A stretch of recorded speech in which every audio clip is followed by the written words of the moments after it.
As he's grabbing the bag, shots are fired. Who shoots the shots that are fired? Michael Boatwright.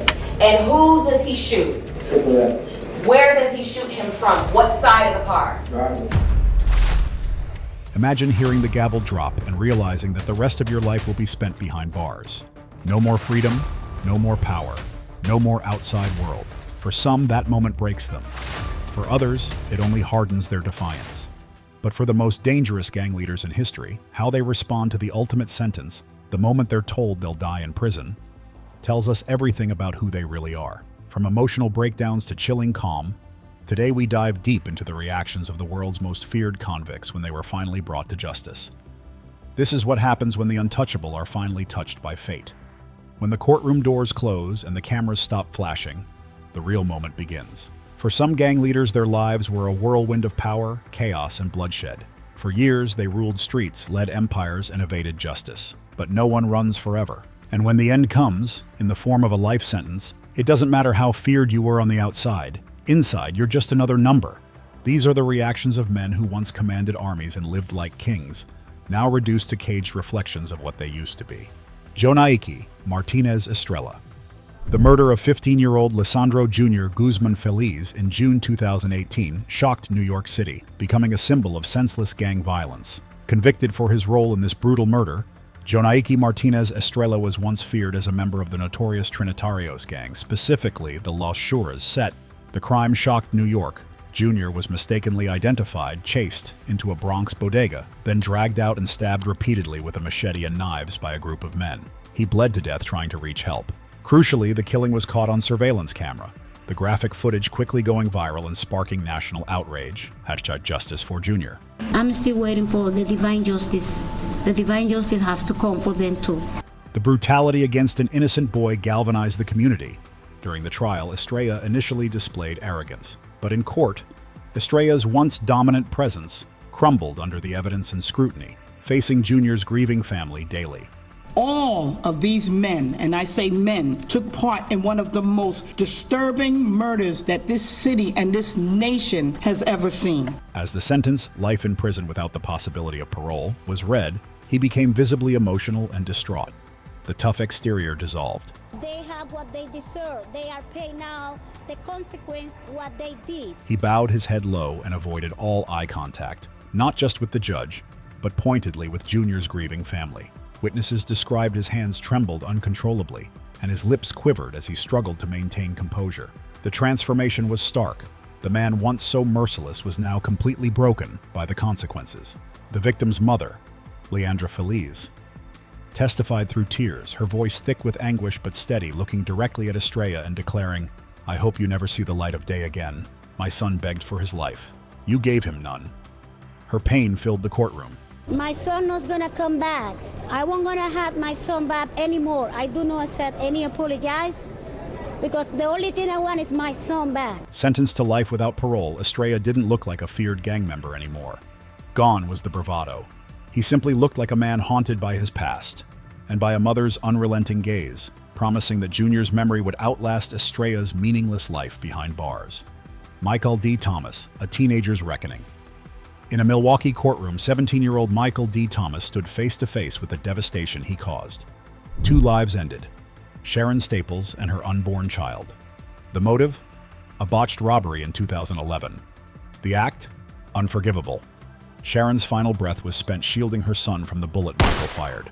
Now, the courtroom braced for a reckoning. Don't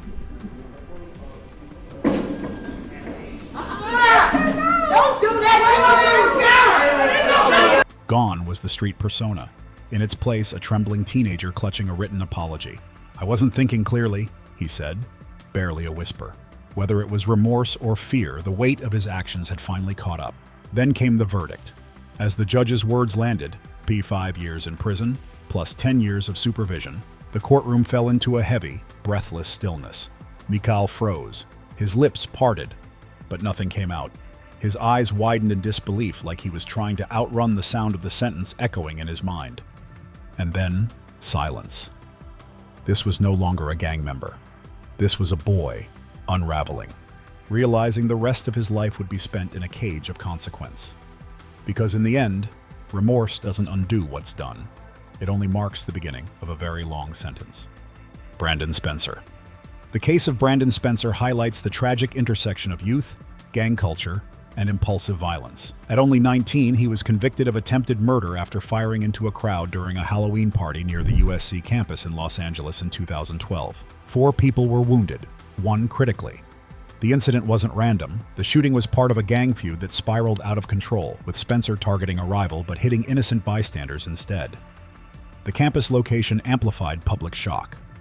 In court, Spencer's youth was evident, less hardened criminal, more teenager caught in dire circumstances, yet responsible for great harm.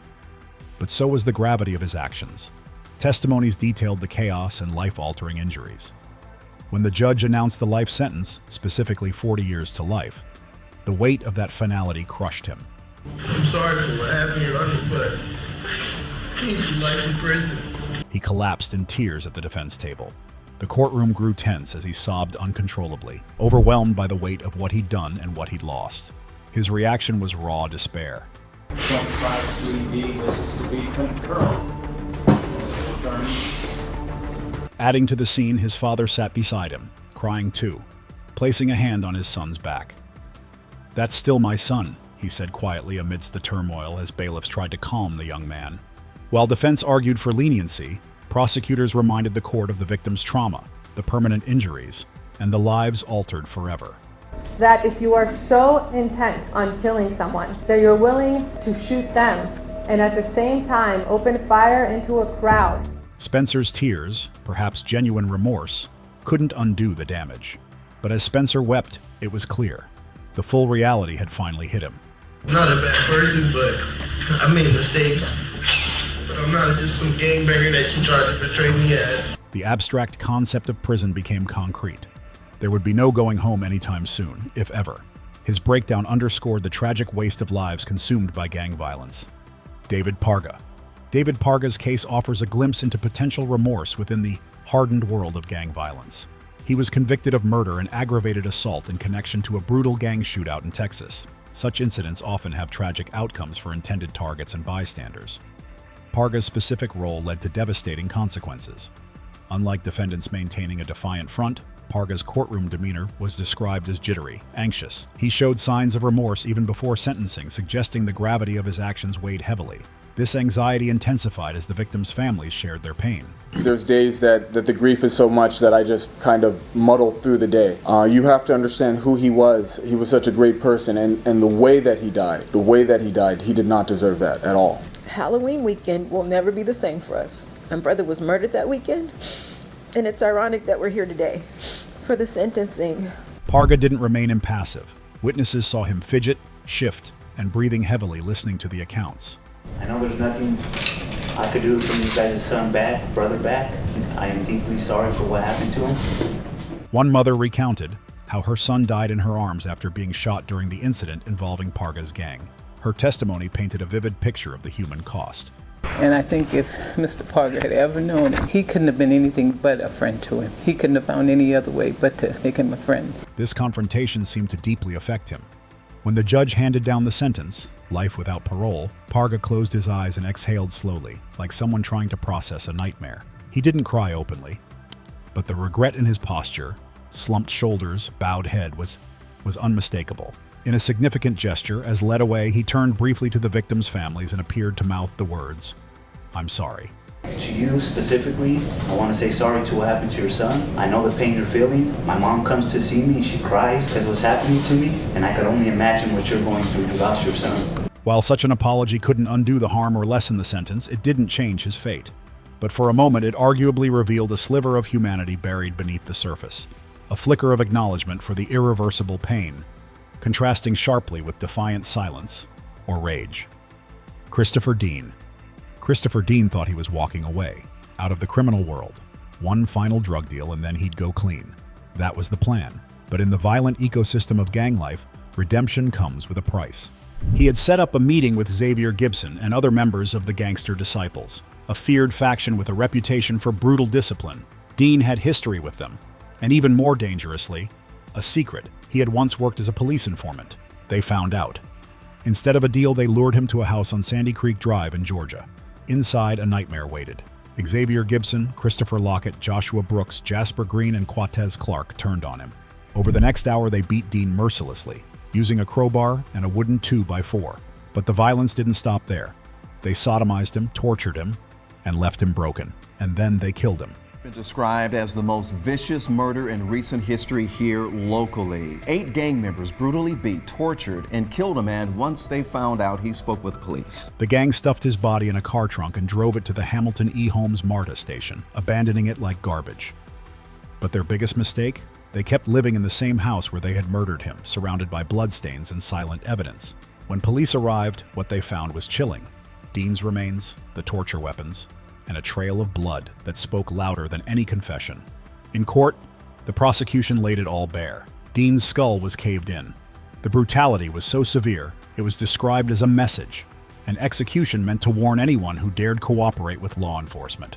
They beat him to the point that his skull was actually depressed. They were obviously attempting to send a message to fellow gang members and anyone who might dare to testify against them. Christopher's father took the stand. His voice cracked as he described his son's struggle to break free from the streets. He wanted out, he said. They didn't let him. We all have empty space in our hearts for Chris. It was so very hard for me to tell a 5-year-old his daddy would never come home. One by one, the killers were convicted. All 5 found guilty of gang-related murder. All 5 sentenced to life in prison. Their reactions? Cold, stone-faced. No apologies. No remorse. Because for them, it wasn't just about Christopher Dean, it was about power, about sending a signal. And now they'll spend the rest of their lives locked away in a place where no signals reach, only silence. El Chapo. The trial and sentencing of Joaquín El Chapo Guzmán, the infamous former head of the powerful Sinaloa cartel, was a global spectacle. As one of the world's most powerful drug lords linked to countless deaths, orchestrating billions in illicit profits and known for prison escapes, his capture led to a high-security U.S. trial. Guzmán made billions pouring poison over our southern border. Throughout the proceedings in court, Guzmán sat with remarkable, cold composure. He listened intently as prosecutors outlined his decades of carnage, including kidnappings, brutal executions, torture, and relentless trafficking. Despite the horrific testimonies, he showed no visible emotion, no tears, anger, or remorse. His face remained impassive. When finally sentenced to life plus 30 years in July 2019, ensuring death in prison, he didn't flinch. Given the chance to speak, Guzmán delivered a defiant statement, calling the trial corrupt and his treatment inhumane. Through his lawyer, he declared, "The United States will never understand the pain it has caused my people," framing himself as victim or folk hero. While his victims' families wept openly and survivors testified about loved ones lost or tortured, El Chapo offered no apology, only a chilling sense of superiority, even in defeat. His calm defiance seemed calculated to preserve his myth. He wasn't just sentenced. In his final public moment, he aimed to be mythologized, and perhaps that made him even more dangerous, a legend unbowed, even facing life in Supermax. MS-13 leaders. This isn't one reaction, but a chilling tableau of mass incarceration. Inside El Salvador's infamous CECOT mega prison, over 2,000 suspected MS-13 and Barrio 18 gang leaders and members were thrown into a facility designed to erase them. Opened in 2023 under President Bukele's controversial state of exception crackdown. Si alguien creía que la delincuencia le podía ganar la batalla a El Salvador, estaba equivocado. CECOT symbolized a hardline approach. Their transfer, captured by official government cameras, showed a sea of heavily tattooed, shirtless men, clad only in identical white shorts, heads shaved, shackled, and forced to run hunched over. The images were stark, dehumanizing displays of state power. The reactions captured on the inmates' faces varied dramatically. Some stared ahead defiantly, projecting toughness. Others looked visibly shaken, eyes wide with fear, the reality sinking in. One individual might have smirked, as if to say, "You still can't break me." But the overwhelming silence of the procession spoke louder than anything. These were men stripped of street power, reduced to units in a system of maximum control, minimal communication, harsh conditions, and no outside contact.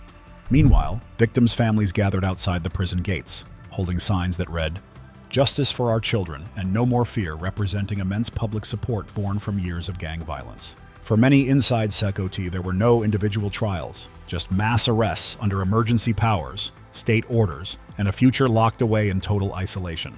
Their collective fate became a potent symbol of a nation's desperate, controversial war on gangs.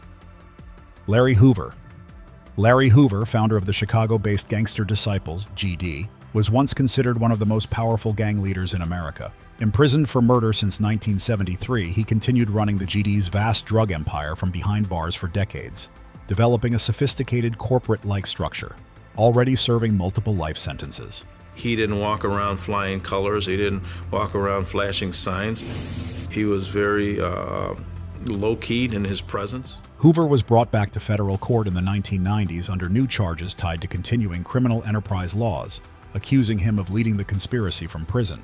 Despite his decades behind bars, Hoover appeared calm, reflective, almost paternal, cultivating an image far removed from the ruthless reality. He had spent years petitioning for parole, claiming rehabilitation and rebranding GD as growth and development. In court, he told the judge he regretted his past and wanted to be part of the solution. But prosecutors dismantled this image, presenting evidence of his ongoing control over violent activities. They also brought forward victims' family members who recounted the terror his organization unleashed. "He created a monster," one mother said tearfully, "and it swallowed our children." Her words countered his claims of reform. The court wasn't swayed. Found guilty, Hoover received further condemnation. Hoover returned to maximum security confinement, likely ensuring he'd die in prison. His courtroom appearance wasn't breakdown or rage, but a calculated performance that failed, leaving him still a symbol of entrenched gang leadership, still a warning about organized crime's reach. Jeff Fort. Jeff Fort, also known as Abdul Malik Kaba, was a unique and notorious figure, transforming Chicago's Blackstone Rangers into the highly organized, quasi-religious El Rukn. Fort ruled with absolute authority. His criminal enterprise extended beyond typical gang activity. He struck secret deals with foreign enemies of the U.S., plotting terrorist acts on American soil in exchange for $2.5 million from Libya in the mid-1980s. Convicted in 1987 of terrorism conspiracy for the Libyan plot alongside other serious charges, Fort barely reacted when handed multiple life sentences. His response was profound stillness. Witnesses reported he didn't look up. He didn't argue. Throughout the sentencing, he sat impassively, hands folded calmly, like a man long reconciled with his fate, or viewing the court as irrelevant. His silence was interpreted variously as iron discipline or profound disconnect, but everyone agreed.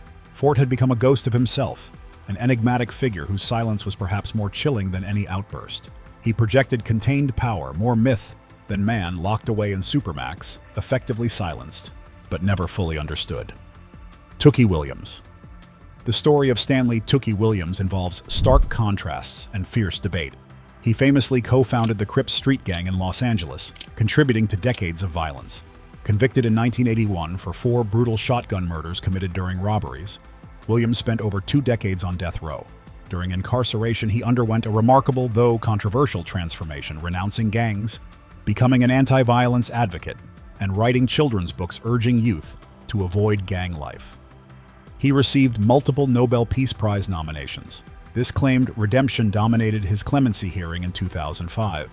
I never imagined that the Crip gang would spread throughout California, throughout the nation, throughout the world, and I deeply regret the legacy that it left. Supporters, including celebrities and activists, argued he had changed profoundly, and his message was saving lives. But families of his victims painted a different picture, of cold-blooded murders and destroyed lives, arguing he hadn't fully confessed or apologized.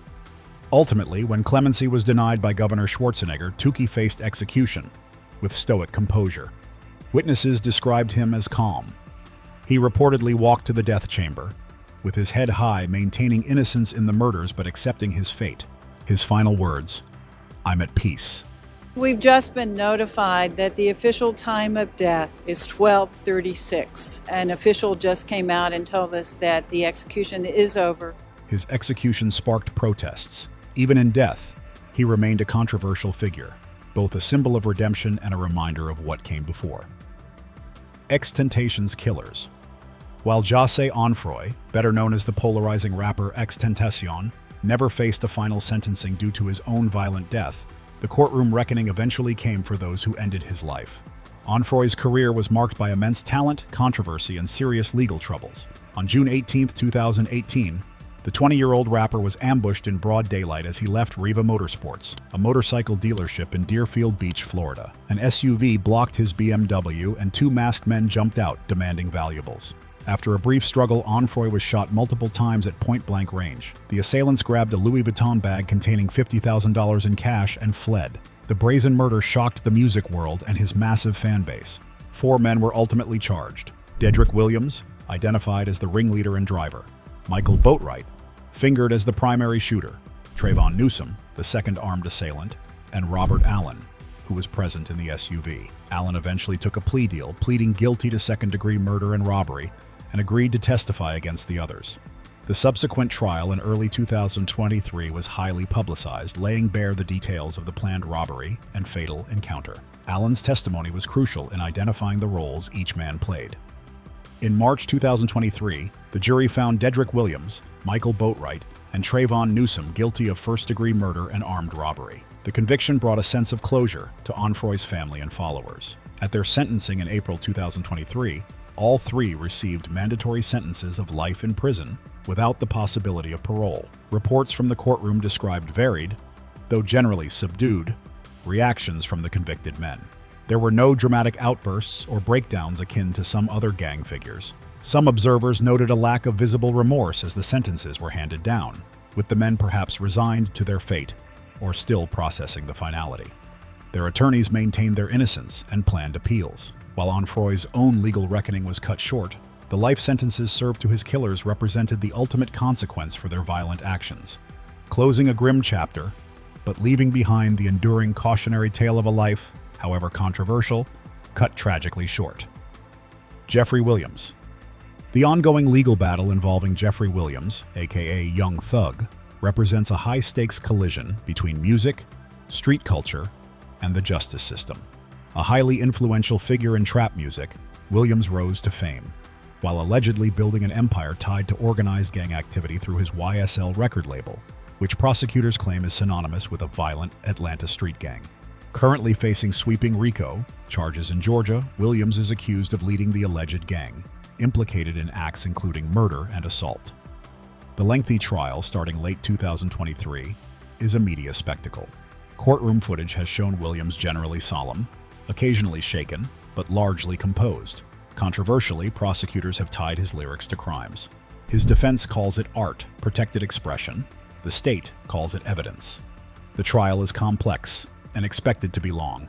If convicted on major charges and sentenced to life, observers believe his reaction could define an entire era of how hip-hop and criminal justice collide. Until then, he waits, his fate uncertain. Power in the streets comes fast and ends faster. These men once ruled neighborhoods, controlled cities, and shaped entire generations through fear and influence. But in the end, no amount of loyalty or legend could protect them from the weight of justice. Some broke, some wept, some stared back with cold, unyielding eyes, but all of them, in their own way, revealed the truth. No one is untouchable. And when the cell door slams shut for life, when the gavel falls and the cameras fade, only the man remains. A man who must now live with everything he's done. If you found this video powerful, make sure to like, subscribe, and drop a comment below. Which reaction shocked you the most? And do you believe any of these men deserve a second chance? Because in the end, behind every monster is a moment of reckoning.